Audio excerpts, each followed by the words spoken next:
ফিলিস্তিনের জমিনের মধ্যে তাকাইয়া দেখো,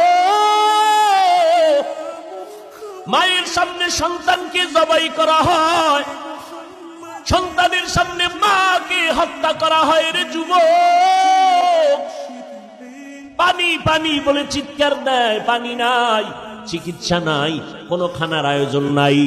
বাতি নিবাইয়া তাদের উপরে জালেমের গোষ্ঠী হামলা করে, ওয়াকাতরে জীবন বিলায়া দেয়। এক বাবায় শুকর আদায় করে কয়, হাসে আর শুকর আদায় করে। একজনে প্রশ্ন করলো সাংবাদিক, এই ফিলিস্তিনের মুসলমান, তুমি হাসো কেন বিপদের সময়? কয় আমার কপাল ভালো। কয় কেন?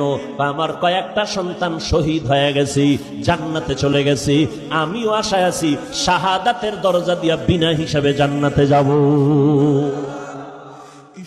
এরে নবীর উম্মতের দল, তুমি যদি নেতার জন্য জীবন দিতে পারো, তুমি যদি দলের জন্য জীবন দিতে পারো, যারা আমার মাওলার আশিক, যারা আমার মদিনাওয়ালা নবীর আশিক, ওরা কেন নবীর জন্য জীবন দিবে না? ওরা কেন দ্বীনের জন্য জীবন দিবে না? মুসলমান অন্যের বিপদ দেইখা হাসবা না রে বাবা, বরং যদি মুসলমান হইয়া কবরে যেতে চাও, কাফনের কাপড়টা তাড়াতাড়ি কিনিয়া হাতের মধ্যে রেডি রাখো। ডাক আসতে দেরি, ময়দানে নামতে যেন দেরি না হয়। রাজি আছো?